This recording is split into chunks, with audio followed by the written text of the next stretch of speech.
Hey guys, Arvin again. In this video, I'll talk about taking long from both CT and T side. Yeah, and let's get right into it. So let's start with the CT side. Usually CT side, we would put 3 people on long to take long. One person right here throwing flashes, and the other 2 here throwing mollies and taking gunfights. On T side, you usually want 3 people to come through long doors, and 1 person be throwing the flashes. The other person will lurk around B tunnels. Yep, and so let's start with how it looks like on T side. So the first person, just remember that the first person's job is to run out of the doors. The thing to note is that when they come through long, you want to bounce a flash like this as you peek out. So this way, this flash could potentially blind the CTs when you take the fights with them. So you have 2 choices. You could either, after you bounce the flash, you could either take the fight here, or you just run with your knife, like you don't take out your gun at all, and just putting your faith on your teammates' flashes to just jump out and then get the blue bin as soon as possible. But just to note that if you want to take the fight, don't take it in the doors, because this way you are blocking your teammate from peeking out, and you could all line up together for the CT. So if you do want to take the fights, take it out here, right? It's totally fine to be taking the fight, but you want to take it outside. So this way your teammate, when they come, they can get the trade with you, and they can have the space to work with. That's what the first person does. The second person, right behind the first person, should hold the smoke, and then as they get to here, they should just toss the smoke towards the left. They should just do it anyways, even if they don't see a molly coming, because usually you would expect the CT to throw a molly. So, just for the sake of unity, let's just throw a smoke. Let's just say that the second person will throw a smoke anyways. The second person should just toss the smoke when they get to long doors. Toss it towards the left, so you would spend less time in the smoke when you peek. Toss it to the left and just run out the smoke and take the fight. That's really it. The third person doesn't have to do anything. The third person could potentially throw a flash as they are running towards the long doors, but note that the first and second person does not throw any util when they're running, except for the first person bouncing the door. The third person just needs to come in with their gun and fight and trade. The fourth person is the flash thrower. The fourth best spawn should come here. They should buy 2 flashes, and then they should jump throw the flash here. Anywhere here is fine. So you can do it at the bottom of the tree or a little to the left. They should throw 2 flashes like this.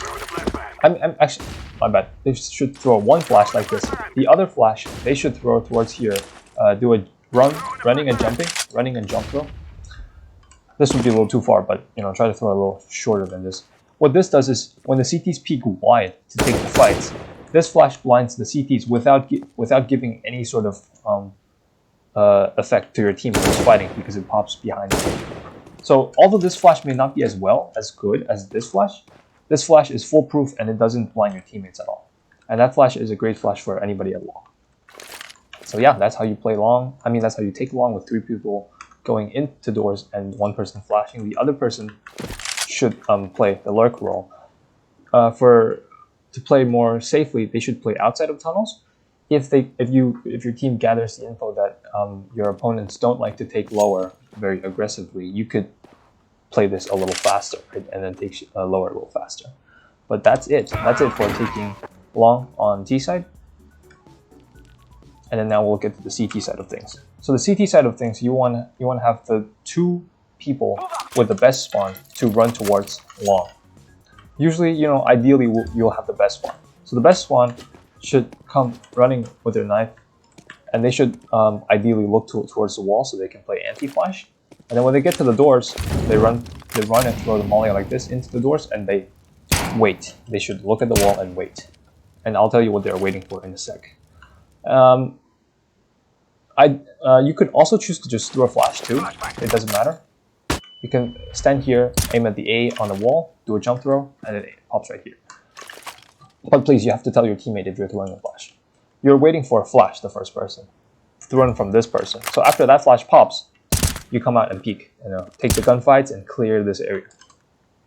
The second person, similarly, needs to throw a molly off of this wall to bounce it into blue bin And you know, let's look high up so you can know which wall to bounce. You want to bounce off of this wall, this area, this surface area, so that it can bounce into blue bin and clear the area of blue bin. If you throw a little higher, it could land a little better.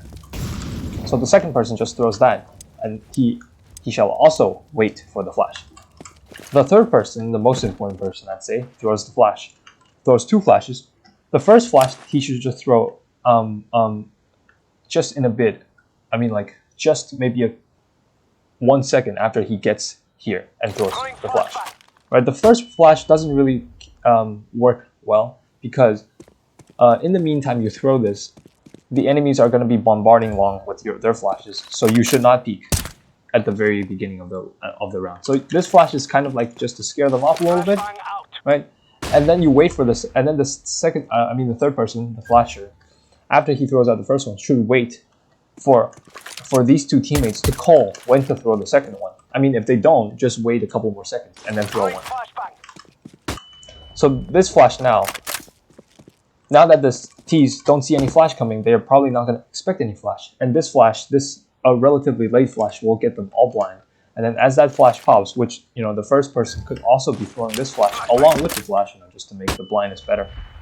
They should peek off of each other's flash, and they should clear off long. And ideally, taking long will look like this, right? Both of these are mollied. The T's will extinguish this one so they can trade. And then usually right before this molly is done, usually you are peeking and taking gunfights. That's how the timing should look like. And note that after you take long, like you successfully clear out blue bin and this area, usually you want to keep one CT at long, I mean in pit or anywhere near, so they can play long and make sure that nobody walks out of long. And they should just do this until pretty much the end of the round, or when they see fit to rotate. The other person should play more towards A, and their duty is to hold short.